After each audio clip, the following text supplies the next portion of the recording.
And so welcome back, everyone. I'm Simon Walker, I'm Director of Training at Maxon, and I'm delighted again to welcome the Brain Trust. They say always play chess with people smarter than you, and so I've transferred that over to always do a webinar with people that are smarter than you. So we're being joined again, fantastically, by Group Product Manager Christine Goldby. Howdy. So you saw last week, you realized that Christine knows much more than all of us put together, so it's wonderful to have her here. Not true. And two other people who know much more than I do, the Trapcode experts, Nick and Chad. Welcome back again, guys. Hey, great to be here. And Chad, I still, when we're running training sessions for customers, I still get people commenting positively about your form tutorials that you did for the last release. Shucks. They're still saying how much they learned from those, so it's fantastic. Awesome. That's awesome. Good. Thank you. And so just quick bit of housekeeping. Yes, we're recording it, as you probably have guessed by now, since this is, I don't know, the 30th something we've done. So yes, it's being recorded. And also, would you mind scrolling up the page, Nick, so we can just like look at what we're going to cover today? December. So right now, yeah, I need to see what we're doing. Here you go. Oh, Live man. training. The year So, must almost be week over. 2. Oh, that's what we're doing. More fantastic stuff in the Trapcode 5 release, and this is why we're doing 3 weeks of it, because even though we're doing 3 weeks, we're just kind of scratching the surface and giving you pointers about where to look. And there's a fantastic tutorial on the main Red Giant page by Harry, where he goes in 30 minutes or so diving into some of these techniques, which is fantastic to follow along. And you'll be pleased to know we've got planned for January, we've got a full month on Cinema 4D using volumes. And so we'll officially announce that, but there's your spoiler alert for today. And also, don't forget the recordings. If you go to the Maxon Training Team YouTube channel, just type in Maxon Training Team on YouTube and you'll get the recordings. And there's last week's Trapcode Particular, 5 new features. Should be hyphen, shouldn't it? It's not just 5 new features. And also we have download links. So in that area in the description for all the recordings, we'll put the project links. I'll just chuck them in the chat right now. But we have download files, which in this week Nick's kindly provided his projects from last week, and also some of the stuff that he's going to be running through today. So please feel free to download those and have a play with them, because it's always interesting not only to see how the Trapcode settings are organized, but also to have a nose around the project and see how it's been set up. So it's a combination of how the plugin works with all the features and nulls and so on inside After Effects. Fantastic. And lastly, last bit of housekeeping, if you feel led to wear a fantastic Maxon t-shirt, then Nick, could you just click on the link? There we go. And we'll share that link too. But we got a code for you so you can get a free t-shirt. And I think I put the code in the notes already, but let's do this again. Here we go. It's basically demystifying. So if you go to checkout, hit demystifying, all you have to do is pay, I think it's $3 or $4 for shipping. And this is worldwide, so you can get it all over the place. And as requested, we are adding a Red Giant shirt into this library. That's on the way. I think somebody asked me a couple of weeks ago. Yes, absolutely. That's awesome. But this is good for the first 100 orders or so, and I think it expires at the end of the year. So, but we just wanted to give you a free shirt in the same way that we do if we were doing these things live at various events and so on. So. Great. What have I missed out? That's everything, isn't it? I think so. That's amazing. Great. So let's hand it over to the experts. I think we're handing over to you first, Chad, aren't we? That is correct. You're going to run through some of the things. Okay. That's right. I'm gonna turn off my webcam because this lighting is like the worst possible lighting there could ever be, and it's like horrific. So I'm gonna show my screen and then turn off my webcam. Are you guys seeing are you seeing my After Effects? I see it. Yeah. Oh, yay. Good. Look, I did it right this time, everybody. Let's all celebrate. And also let me use that code for a free shirt. That's awesome. Okay, so what we're gonna do is we talked last week. We talked about emitting from parent, and we promised this fireworks example.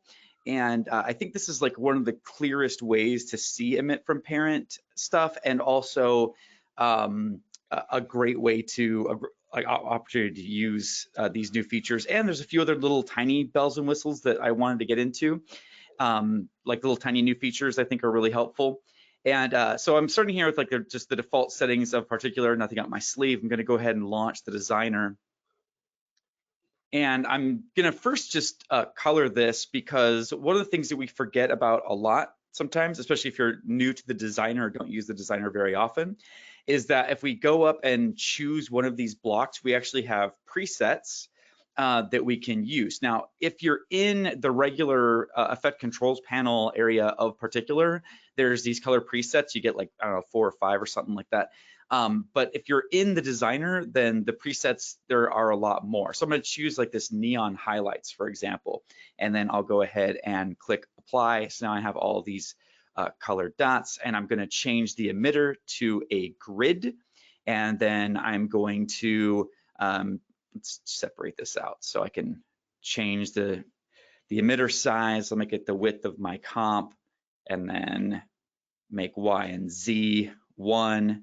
And then I'm going to come down here to my grid emitter settings and take down the Y. So I just have 5 emitters in X. Now I want these to be fireworks, so I'm going to rotate them up. By default, you know, Particular shoots stuff out at you. And so then we got to say, hey, don't point that thing at me, Particular, in this case. So I'm gonna make this 90 degrees. Oh wait, that didn't work at all. I need to change this to directional, and then I can say, don't point that thing at me, and it will respect my wishes. Okay, so then now it's shooting up like this, but we have these choices for under the grid emitter settings, periodic burst. One of the new features is traverse, and actually what I'm gonna do is I'm gonna slow down the particles per second to just like 1. So by default, it shoots out a periodic burst. That's the type for the grid emitter. And there's also traverse, which kind of goes 1 at a time. Boop, boop, boop, boop. And that's kind of fun too. But the new thing is random. And for the fireworks example, this is gonna be pretty cool. So just randomly shoots up 1 particle per second from any one of the 5 particle emitters on the grid, which is pretty cool. So now what I'm gonna do is I am going to lower this down here. And there we go. Now, one of the things that I use all the time that has been changed is a different spot, and it took me a frustrating minute to find, is usually there's this emission extras, and in emission extras there's a pre-run setting, which is this kind of like arcane, like 0 to 100% as far as that lets you kind of start emitting before the first frame. And I'm not sure what the 0 to % was. I think that was how much of the particles, I'm not sure. But they changed that now. So if I go down all the way to, well, not all the way, but if I go down a significant amount of the way, there are these global controls. And in the global controls, that's where we find pre-run now, and it's in seconds, which makes a lot more sense. And in this section, you'll also find world transform, physics time factor, and the simulation samples per frame. So if you're like me and use pre-run all the darn time, then you can come over here to global controls for all systems and increase the pre-run. So we have some of like you can determine how many seconds you want the simulation to run for before the first frame, which is really great. Okay, one other thing that I want to share with you, and what I'm gonna do here for this is I want these things launching to be kind of not just little spheres, I want them to be kind of like balls of light. So I can go into my particle section, change the particle type to sprite, and you'll notice that before there were 3 different sprite options and 3 different what were the other things called, the flat things, so you have textured polygons. Textured polygons. Yes, Yeah, so texture polygon, 3 texture polygon options, 3 sprite options, and now it's just sprite. It's just sprite. So I can go into sprite and I'll click to choose sprite. And then in my light and magic, I'm gonna pick on flare 3. So then each one of these is a flare. I'll crank up the size of this so we can see that like a little bit better here. And what I can do is, I'm gonna close this up. Now there's sprite controls. So if I open up sprite controls, then I will have the colorize option. And actually I'll take this color. Well, yeah, it's set random from gradient, that's fine. So I can increase colorize. And then as I do, it's picking up the color from the gradient that I picked from the designer in the beginning. And I can also just fill this with color, but in this case, I have like an alpha and it's not exactly what I want to do. But all those options are here. So instead of having sprite, colorize, sprite, whatever, blah, blah, blah, there's all this stuff here. And there's also this face camera. So this creates the sprite behavior. If I uncheck this, this allows it to be a textured polygon behavior. So I find that these options are a lot clearer and more helpful, and that's changed as well. So just something to be aware of. It's a bit easier to see, isn't it, Chad, when you haven't got a drop down. Was that one of the reasons, Christine, why the particle menu was kind of tidied up with less options? It was also a matter of texture polygon versus sprite didn't make a lot of sense to a lot of customers we found, and it was sort of it just who knew which ones faced camera, which ones didn't. It was one of those things that you had to just kind of know that's the way that Particular does it, and we tried to get rid of that aspect of Trapcode and have it be more that things were intuitive and made a lot more sense without having to have prior knowledge of how Trapcode does things. Got it. Yes. I think that's a good point. It also might feature as a question in the Trapcode certification. Oh, maybe for that reason. Which way? The old way or the new way? Well, since it's being updated, the new way, but Okay, I suppose we'll have to change the language to facing camera, but that is an easier way of thinking about it. Absolutely.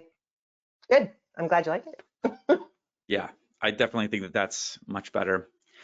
Okay, so for this example, it's getting long-winded here, so I'm just gonna speed this up literally by adding velocity, and then these are gonna shoot up a little bit higher, and then I'm gonna add some motion blur down here in the rendering section, go into motion blur. I'm gonna force this to just be on, so then we have these kind of streaks. I'll bump up opacity boost, so then as these kind of get create these streaks, then we don't lose any opacity here. And maybe I might want to bust up or increase this velocity like way more here, and so they shoot up.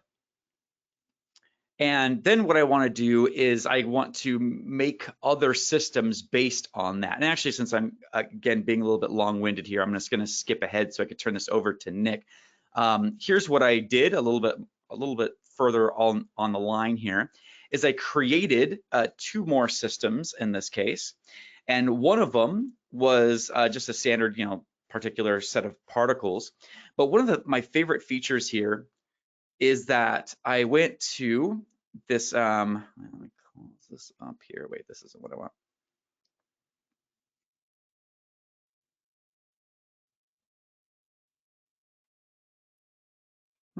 I'm not seeing my particle sections here. Oh wait, now I need to select it, that's why. I've done that so many times, Chad, by the way, forgetting to click right at the top which particular system I'm on. So that makes me feel you're a in lot good better. company. So here's this setting right here, color from parent. We didn't talk about this last week, but this is one of the coolest features. This allows you to create all kinds of parent systems, or all kinds of child systems that are based on a parent and based on another system, and then take that color from that system. So we can have, with a firework, we have like this trail of the particles coming out, and then later we blow up the fireworks or whatever, and we can take color from that initial gradient that we had in the beginning. So basically that one seed particle, this little like flare here, this is taking the color from that gradient, and then all the other particles based on it, the trail, the explosion, it's all coming from that one color, which I think is fantastic. Another thing that I did, which I thought was pretty fun, is that I used this, so it's based on, let's see here.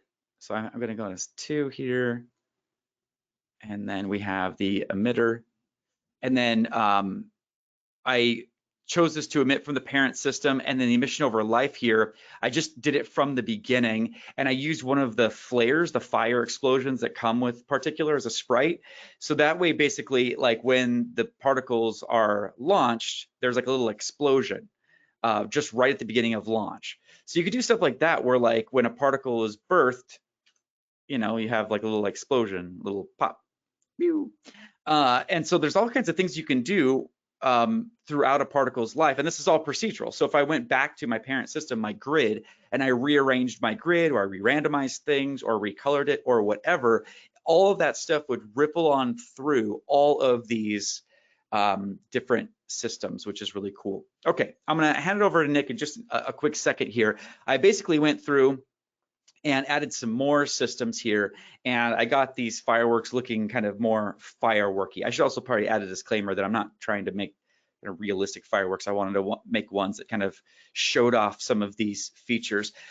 But there's something lacking here. This feels very kind of like 1990s Windows screensaver, because there's really not any physics to this. Like these things kind of like launch at a very like consistent rate of speed, and then they blow up at a consistent rate of speed, and then they blow outwards. It's not really being affected by any type of environment or any such thing. Now, for a long time, we've had physics inside of Particular, but this was not really super accurate. It renders really fast, but it's not really been accurate. It's been more of like an emulation rather than a simulation. So we could go in with like, you know, basic gravity and wind, but they weren't super realistic gravity and wind. So now if we open up Particular, there's now in the bottom here, there's now this section called fast physics. And this is where the old physics have now come to inside the fast physics. Wind is now called drift, and there's also the turbulence field, and gravity has been moved into the environment settings. So to talk more about this, I'm going to hand it over to trusty old Nick, and Nick is going to introduce us to the new magical environment settings in Particular. Oh wait, and also I got to do that. I got to hand this over. All right. Oh wait, here we go. I think if you were emulating a 1990s screensaver, you'd have to have some flying toasters in there as well. Flying toasters for sure. That's an old school reference. That's a great reference, yeah. That is a great reference. So I thought that one way that we could sort of differentiate between the fast physics system and the new environment system is to kind of take a look at a very simple example. And for that, I'm going to hop in to the designer and sort of start to change my, the default point emission here. So under emitter type, Chad actually showed this on the color block, but I'm going to show this little flyaway menu here for emitter types in the designer where you can select visually a different emitter type, such as a grid. And you were showing off some of those new features, Chad, in terms of that option of type. In my case, I'm going to set this to traverse, though. And then I'm going to do a few things specifically to the motion of these particles, because I don't want them to be really moving that much. So I'm going to change this to directional. And once I do, one way to get control of these, let me rotate this 90 degrees so that we can see this a bit better on the y-axis, is change the direction spread to 0. And now you can see that this grid of particles, which is 5 in x and 5 in y, is traveling in a straight line lasting for 3 seconds in terms of its length. Now I'll just go back to the emitter type and zero out x so we can just focus on the y stream of things, and then move my particle over here to the side. Let's increase the length of these particles by going to the particle type, and then we would head to fast physics. And what I want you to do in this particular case is just sort of pay attention to how these particles move. So I'm going to go to the drift value and just set this to 100, right, which is the old wind, like Chad said. And I'm also going to set the drift y to 90. And we're just paying attention to how these particles are following. So they are being affected by this drift value. However, if I do something, let's such as go to the size of this particle and start to add some size randomness, this was in a real physical environment, the larger actual spheres would be affected differently than the smaller spheres as they traveled through a wind force, and also be affected differently if gravity was involved, in terms that the actual larger items, which would more than likely have a bigger mass, would fall faster. And we're not really seeing through fast physics too much of a change based on the size of these particles. The other thing that I want to show in the fast physics system, besides the drift X and drift Y, is the turbulence field. So I'm going to crank this up to a value of 69 and make that a little bit higher. And just note that there's this fade in time value, and this is roughly 0.5, this is 0.5 seconds to how long it gets to this TF effect position. If I increase this, you would see that it takes a little bit more time for the turbulence fields to affect these particles.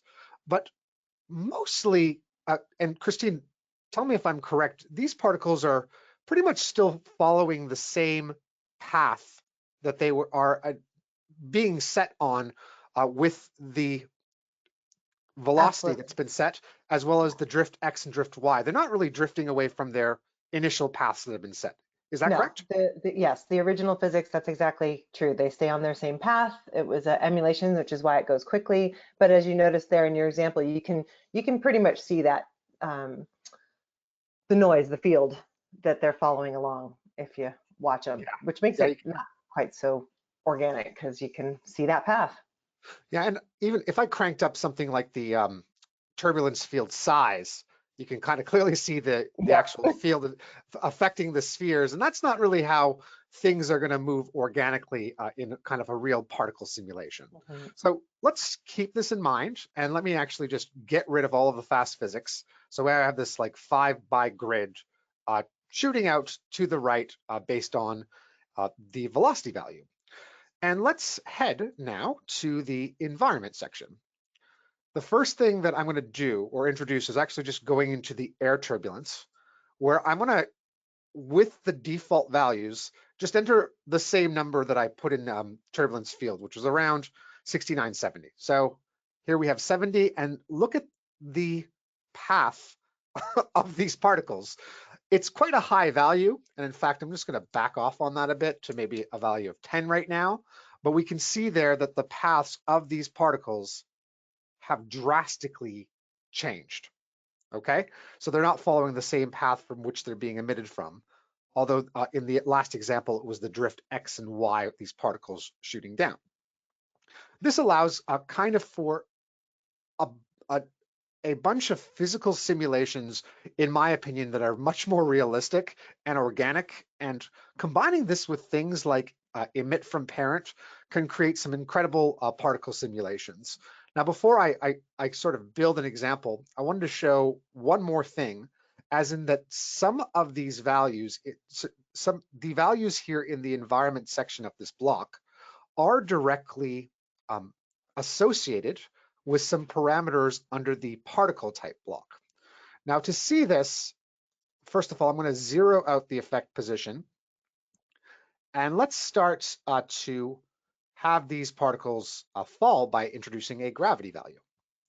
So let me enter a value of 20, and we can slowly start to see that gravity is affecting these particles and they're falling down.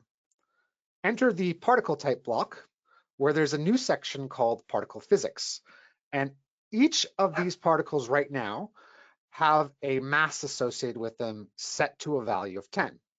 If I took that mass and made it 2, in this case, it's actually going to be falling a little bit slower. However, if I increase the mass, made it larger, more dense, the bigger particles are falling faster. Now, initially in the size block, there is some randomness, and I'm actually going to increase this all the way to 100%. We'll settle on a size value of 8. So we have some particles at 8, some smaller, some larger. And then heading back to the particle type, what I'm going to do is introduce this value here called size affects mass. And if I start to increase this with the environment gravity force that I've introduced, look there at the differences between how some of these particles, which are larger, are falling much faster with gravity versus the ones which are lighter in mass are floating around a bit more. Okay, and that just allows for a lot more control inside your physical simulation. I'm just going to go back to the environment again and just show another example of this by zeroing out the gravity. And let's focus on the wind. So we still have the different size of particles here. And I'm going to increase the wind on X to something drastic. Let's go to 200. And also increase the Y wind. So that's having certain particles fall down. And we can see here that when it comes to wind, the lighter particles, in fact, let me zero out the Y here. The lighter particles themselves would actually travel faster as going through the wind force versus the larger particles themselves are traveling or less affected by that wind force. And there's even further control in the fact that we can increase a value called air density here, which, by the way, can be a value of 0, but if it is, you can't have any of these wind values. It actually grays them out. But if I increase this air density, let me make it to a value of 20, we can see here that these particles are traveling at different speed rates. So keeping this in mind, and I think some of the stuff that Chad showed earlier in regards to the emit from parent, I sort of wanted to show an example combining last week's and this week's with the new environment physical simulation. So let me reset this particle system. Just while you're doing that, Nick, yeah, Rob's come in with an interesting question about this particular subject. And he's asked, is it possible that larger particles are affected more by the wind? And I think that could be related to the fact that wind is now drift rather than wind itself, which is then related to the mass. I just wondered if you could mention that and how that's changed. So could you repeat that question? Just so basically the actual question: is it possible that large particles are affected more by the wind? And I think, in fact, Christine, this might be one for you to jump in on. Yeah. Wind drift is the new wind, isn't it? Well, no. Well, no. Drift is the old wind, and all drift did was just shift the particles. And anything in fast physics, the old particle or the old physics does not take any of the particle properties into consideration, versus the new environment ones, which is your wind, your gravity, the new air density and air turbulence, all take the particle's mass and the particle's air resistance, which you can also control individually by the particles, into account. So you can control if the wind is going to, like usually the larger a particle is, the higher its air resistance is going to be as well. So the wind is not going to push it quite as far, but you get to control that. So that if, for instance, you had on that explosion before, if you had your sparks that had a lower air resistance than maybe some smoke that came off of that, the smoke is going to move a lot slower through that air or be pushed by the wind than the sparks would. Versus if you set drift in the old fast physics, it's going to affect all of them the same way because it's not going to take the mass or air resistance of the particles into consideration. So you can choose if you want the older look or the newer environment. Also, just real quick, another thing that's, oh, go ahead. I was just going to say, if you'd set that up in a previous project and updated that, is that then translated so you get the existing movement in the new version of Particular? So if you have an older project that comes in, old wind will show up as drift, because we don't want it to, as much as possible, we want your older project to look the same. So it would move it over to drift, and then you could still affect wind with the new controls, but to keep it looking the same, it's going to be over on drift. What will be something that you might find, if it doesn't look quite the same, there's always an air density, as Nick just showed, set to 1 by default, because that's what allows there to be some air resistance and some wind. If you change that air density down to 0, that will probably end up solving anything if it doesn't look quite the same as it used to, because there didn't used to be an air density that was correct, basically. So otherwise, it's all been translated over from the old projects. Got it. And you wanted to jump in with something, Chad? Yeah, I was going to say, what's really cool about this is that each system, you can use the same settings, and so like it feels like there's the whole environment for like your entire project, but each system could also have its own environment. So you could put heavier particles on one system and affect them one way, or lighter particles or bigger particles or whatever, and have a different system with different sizes. And each system could have its own physics settings, which is really handy. Yeah, we always love to do, we actually set this up with the idea of, what if you're dropping the bowling ball and a feather from the good old physics example, how are they going to drop it the same way? And with old Particular, they would have dropped exactly the same way, because there is no air resistance or mass taken into consideration. But now you can have that one gravity block or the one environment setting for your whole setup, and go back into the particle types, and on your bowling balls set their mass really high, their air resistance really low, your feathers the other way around, and they will completely change how those both react as you start to change your wind or your gravity for the whole setup, which is pretty fun. And that's awesome that you guys just started mentioning this, because I'm going to be showing right now an example, chat, of using, in some cases, how one system is going to absorb another system's environment, and then how we can have even other systems which have their own environment altogether when you add another block. So kind of going into this, here's a point system, and it's set to explode. It lasts for about 5 seconds, and it's being emitted directionally. And this is sort of loosely based on a preset that's inside the designer. I'll try to point that out here at the end, but I'm going to head over to environment, and I am going to play quite a bit with effect position.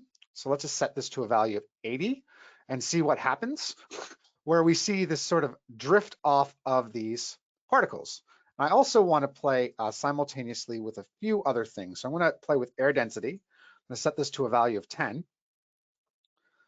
And we can see here, just in changing that value, how the effect position has also responded differently based on a higher air density. I'm going to bring down this position value now to a value of 20. And where are we? Can I see those particles? It's probably a really high air density. Yeah, it's a high air density. Let me mix it back. Okay, let's go back to a value of 6, because I do want a high air density, but not as high. Okay, cool. So we have some forces going on here. Let me even lower this a bit more and increase the position. You want to change that to 30? So I was trying to entering a value of 3, but I'm entering a value of 30 in the process. So if you get 30, you're basically pushing them through oil. Yeah, so which I'm going to do actually with a secondary system, which is going to be a lot of fun.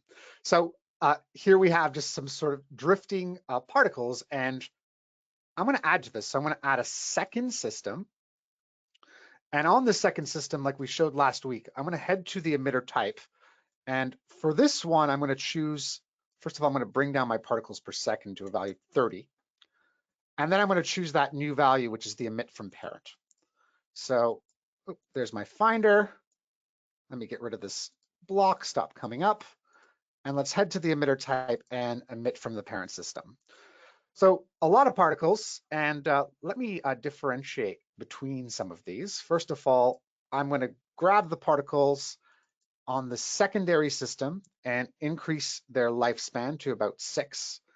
I'm also going to just want you to notice if we change the color, let me go to a color random value here. So all of the emitted particles, and take a look. Without me doing anything, they're following the same environmental settings of my first system, right? So they're emitting from the parent system these secondary particles, and they're taking into account all of the environment settings that I had from that first system. Now, Chad, you were mentioning that a secondary system can have its own environment block, am I correct? Yes. So one way of choosing that when you've Crisp Plus, you'll be brought out to this kind of blocks preset section. And anything to do with the new environments, you can see 6 items to sort of get you started here. Let's, I'll just choose a default. And the reason I'm choosing this one is that the settings of this block are a fairly good place to stop. And let's just focus on this system. And if I'm correct, Christine, you were saying that if you increase the air density quite a bit, let's say to a value of 100, and let me also increase the wind, that it's like them traveling through oil, right? Yeah. Right, so we have a secondary system here with its own environment settings. You can see how this large air density value and its wind is affecting the system. But then when you start combining these two, let me go to my main system. It can make for some really interesting particle simulations. And since I have a better example already set up from scratch, I thought I'm just going to jump to that, where in using these systems, if I go here, the same type of philosophy is going to show here, but I have one system which is exploding, and then a secondary system itself, which is sort of traveling through oil and being emitted from the parent system. However, they have their own oil as well as a little bit of turbulence. And then I have a third system, which is also set, if I just sort of show this system here on the third block, that is being emitted from the secondary system, but at its depth. And what's cool about that is that it does share the same environment block as the first system. So as soon as these start to die out, what happens is this this third system kind of looks like it's almost eating away at that second system, which I thought was pretty darn cool in terms of a physical simulation. So you have each of the the first system and the second system have their own environments, and then you have a third system that is following the second system's environment and slowly kind of eating its way into the 2 primary systems. Cool. Really cool. Yeah, so wanted to head to kind of another example I have set up, and then I'll head it back to Chad, just looking at time, where in this specific example, there's a few things going on, but let me solo one of these systems and turn off all of the effects. This example of particular here is following along a light path. So nothing too special going on here, except that I have a point light that's attached to a null, and the null itself is rotating in Z space with a time-based expression. So it's like time times 100. And that light is just rotating over and over again. In particular, for the longest time, let me just turn off these effects. We have the primary system, just trying to turn off those, which is following a fairly tight path around the light. And using the new velocity over life property, they slowly start to have more velocity over their lifespan. And that's pretty much the only force, not to mention a little bit of environment turbulence field at a very low amount. I then have added a second system that follows a little bit less of a tight path. And then also has a bit more environment and a bit more velocity over life spread out. And then I cranked up on the third system additional environment and wind properties, and the fourth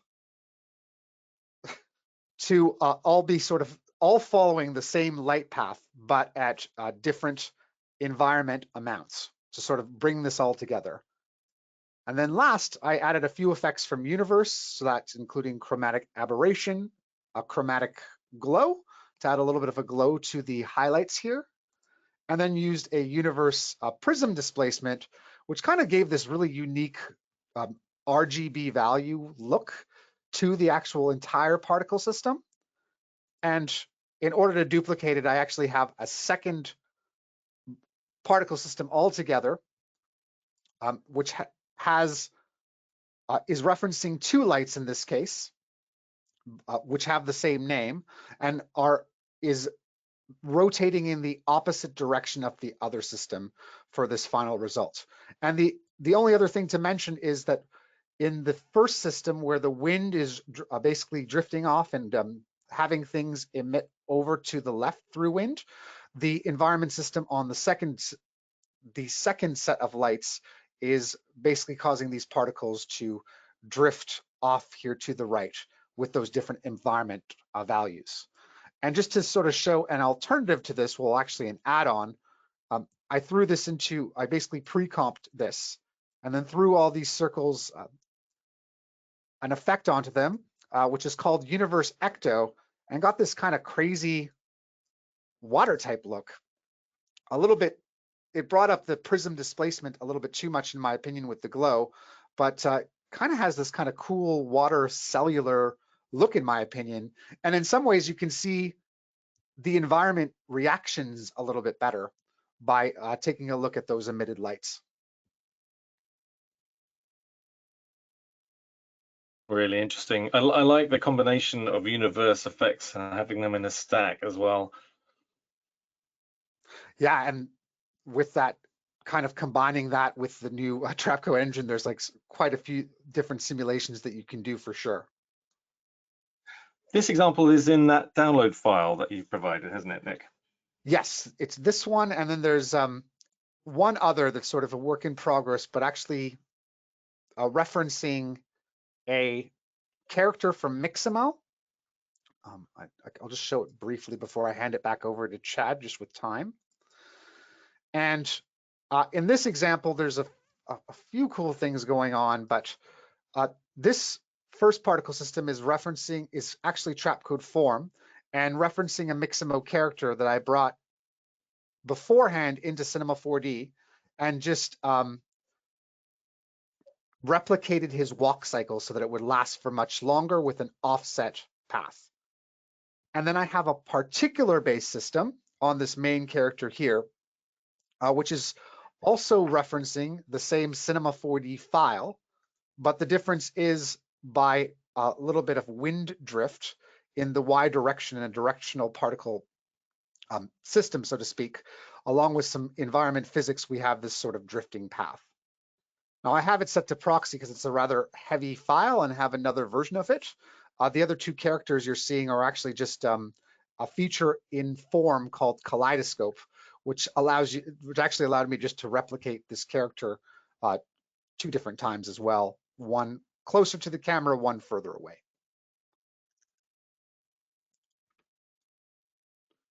Lovely. Nice use of multiple different features across the different tools. In fact, this sets up a question, just before you send this over to Chad, a question for Christine that came in about 10 or 15 minutes ago. And this is from Bill. This is in the top 3 of our most asked questions, so it's a good one to put, especially since we've got Christine here. But Bill's mentioning that Cinema is referencing the fact of the M1 chip with Apple's new silicon. And so he's asking, are there any plans to optimize Red Giant plugins and Cinema 4D for the new architecture? And the quick answer for Cinema 4D is that it already is, but I just wondered if I could pass that over to you, Christine. Yeah, so Cinema 4D, yes, already is, and Red Giant products are absolutely in the process right now. So very soon. It won't come out for all of the products at one time because we want to make sure that we get them out as quickly as we can, but that will start arriving soon. I don't think Adobe's updated them yet. I think Yeah. Photoshop is out for beta. It takes a while because it's not, yeah. We need them to do it as well. Absolutely. It's not just for the M1, it's also for Metal and for FX Plus. Like there's a lot of updating that has to happen for all of our tools. So it definitely is a process, but it is in progress right now. I can say that. Fantastic. And can I ask a follow-up question as well? This is probably our number 2 most asked question. Are there any plans to use Particular in Cinema 4D? And I've given the standard COD answer, which we've given a while before, which is yes, the engineers are having fun talking to each other, unquote. But the engineers we are asked having fun talking to each other. Yes. Any more light you want to share on that one? I think the most light that I can share is that there's absolutely plans and thoughts going on, but there's no details available to share yet. But absolutely, there are plans in motion. How about that? Very good. Nice pun as well. And just to let you guys know, in the background, I magically passed it over to Chad. That was magic. I noticed it was so very slick. I know. I didn't, just in case you guys wanted to draw attention to the. I should have just kept it quiet because it was magical. Well, I wanted to say one quick thing too, because that was such a cool example of showing how the different systems can be affected by different environments if you set it up. And one thing that's kind of interesting with the new setup is there's often different ways of approaching those, trying to get some of those same effects. And it looks like maybe Chad's going to show us some of that, but you could have also done that by setting a different air turbulence or air resistance, sorry, for each of the different systems, and then just using one setting for your environment, so that if you then decided, the director came back and said, hey, we really want to change that all of them move faster or something, then you're just moving one environment setup versus having to change that for each of them going through it. So there's now lots of different paths to getting where you want to get to, hopefully. Yeah, there's like so many different ways that you can think about building these particle simulations, and it's quite incredible what you can do, especially when you start adding on multiple systems.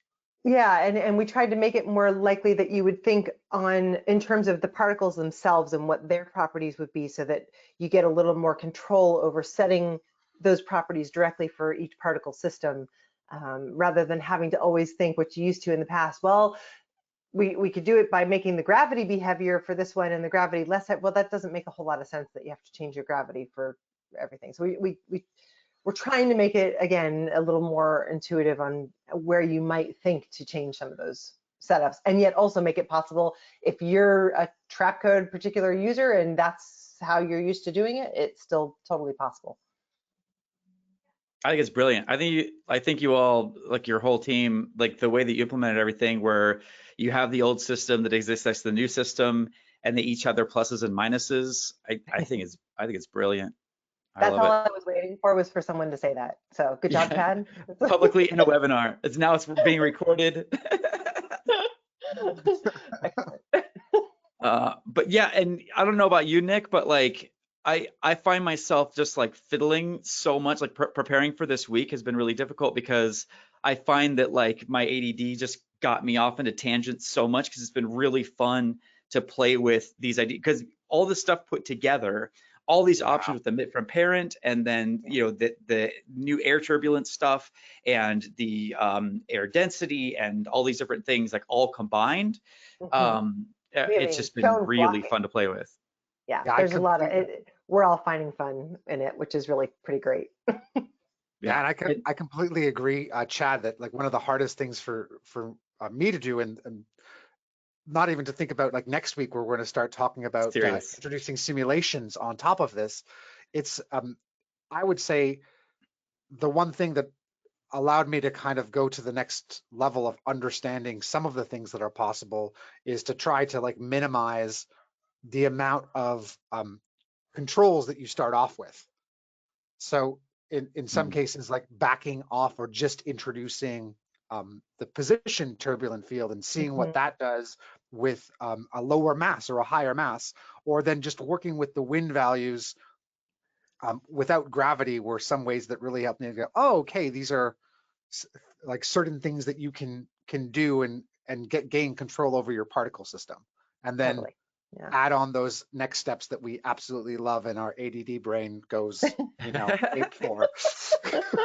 Yeah, it's really the marriage of all the things put together. Like I find that like in previous versions in particular, if I needed particles to kind of like, jut out and then kind of move this way, like forces acting on them from all different sides, it was, I find like I had to like hack and do a bunch of kind of like weird backwards things in order to kind of fake it. And now there's just all these different real life things that I can do. And it just seems so much easier. And there's just a lot of cool stuff to play with. So I think it's amazing. And Nick, you did a great job. I loved watching your thing. I'm kind of like ashamed to like take the reins back from you because you had all these cool things that were amazing. You did a great job. Come on. Thanks so much. But I can't wait to see what you got in store. And like you already texted on screen. I feel like with the text example and stuff, I'm really excited to see it. Oh no, this isn't that great. I was just gonna say that like I made this and I gotta polish up my files, but I'm also gonna share them eventually in the next few weeks, Simon. So just be aware of that. But I made this kind of like comparison, so you could actually like see side by side the old turbulent field versus the new air turbulence. That's my favorite thing to do too. It's such a good way of seeing it. Yeah, right. Like, and I think that there is still some value to the old turbulent field, because if you wanted to make like a bunch of like, I don't know, like, ants crawling on a surface, then like that's great. But I think most of the time when you're going to the turbulent field, you have particles in the air and you want air to do. So calling this air turbulence is really brilliant, because that's really what it feels like. It feels like a force in the air moving these things around. So like in real life, like air is like, you're not going to displace a particle and have it come back to where it was, which is what the old system did. Like now this is the new system where it just kind of like gets displaced and it kind of like goes off. It's affected by the air, which is really great. And then there's another quick example with just like straight lines, just so you can see the differences in different different iterations or whatever, like nothing big. But what I did want to do is go back to the fireworks example really quick, because again, this is the 1990s Windows screensaver. And just to kind of like put a period at the end of this sentence of this webinar, I just wanted to add a little bit of physics to this so we can see what's going on. So I'm actually going to solo system 6. So I could just click on this little arrow here, and then I'm just seeing this. And then I could go into the environment and the air turbulence, and I can bump up the position or the effect position of the air turbulence. We add a little bit of air turbulence to this. And I also might want to change the scale of this. So let's try the 50. This does take a second because this is a little bit more realistic again. And so now as I play this back, we should have a little bit of stuff in the air. Actually, you know what I want to do too is I want to add a little bit of gravity to this. And this was kind of a really fun thing to play with as well. Let's see. There we go. So it's like we have some forces acting on this. We have gravity, and then I could go back and increase the velocity. We also have air turbulence affecting the, oh, you know what? I have the wrong system selected. That's why it's not saying anything. So I'm looking at this visually, but you got to look at the visuals and also select it. So now I could go back to my environment, add a little bit of gravity, add a little air turbulence. Actually, I have an example already set up. But what I did here is, there's just air density, there's turbulence on like all these systems a little bit. And this is subtle, but typically, you have these particles that launch, and like that's not super realistic. So I, increased the velocity and made it, really intense velocity, and then also made the gravity really intense. So then these particles just kind of launch out, they shoot out with a lot of intensity and then slow down. They kind of arc at the top in a very realistic way. And then I have these particles with some air turbulence on them, and they're operating in a different air turbulence than these little like flakes at the end. I actually studied this for a little bit for visual effects purposes. I studied how to make like cremoras, fireballs and bombs and fireworks and things like that. I joined the Northwest Pyrotechnics Association, and you actually put like, you know, metal powders when you build this stuff. So everything you do with the firework is super intentional. And so then you have this initial explosion, and then you have these little like sparks afterwards that are just, they're lighter and they're kind of like flailing down. I love those things.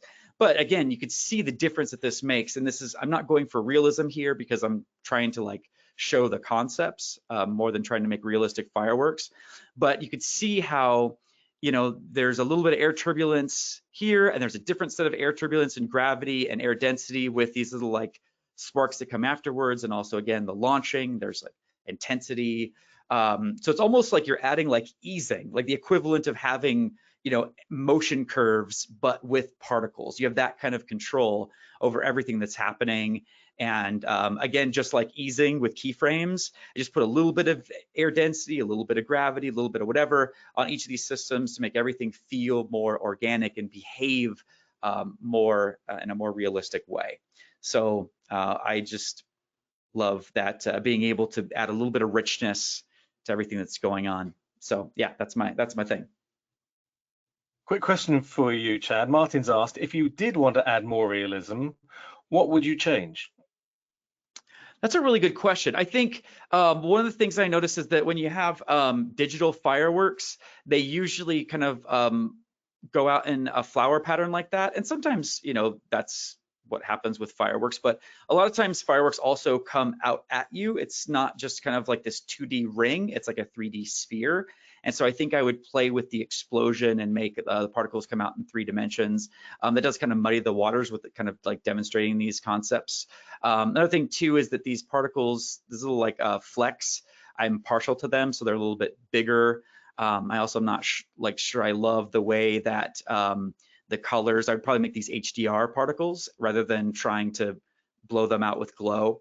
But I just didn't want to take the time to like do all that stuff and whatever. But yeah, just little things, little details like that I would kind of tweak and fine tune.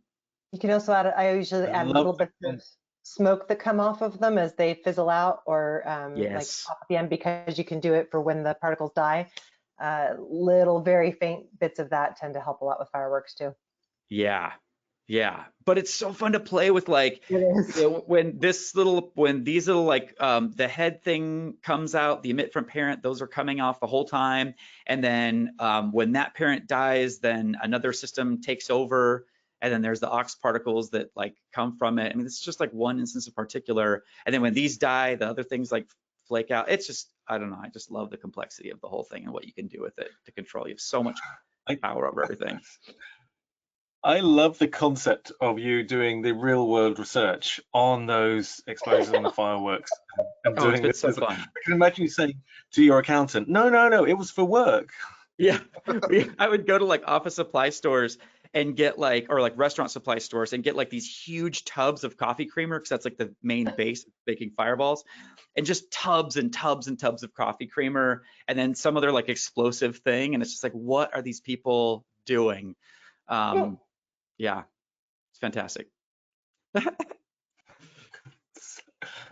That's so. I mean that's to carry on from what Martin asked. That's a really key thing about getting reality is the research and the study, and this talks to your experience in doing visual effects and trying to replicate what actually happens, so that people are not taken out of the story.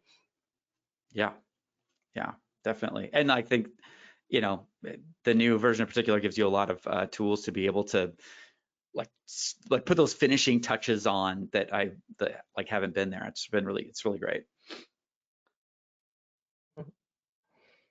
Fantastic stuff. Goodness, I've just noticed the time. Is it really top of the hour again? It is. Time passes quickly when we do these things. Absolutely. And also, I've got to say thank you for the nice comments as we've been going through, because a couple of people, Kevin, for example, was saying that he loves these type of tutorials for actually digging in and learning things. rather than just following along with a pre-baked tutorial, if you like, because you've both been showing examples of how you might play with things and experiments that you made and so on, this is how we operate, really. This is what you end up doing when you're putting these graphics together. So that's great. So much appreciated. Thank you, everyone. And also, just before we go, there was another question where I think Jay asked, Nick, are you planning any more particular training on your LinkedIn courses? I don't have the particular training. I only have the universe training on LinkedIn Learning, but I know that the person that has the particular course, Ian Robinson, is planning to do an update. I can tell you that.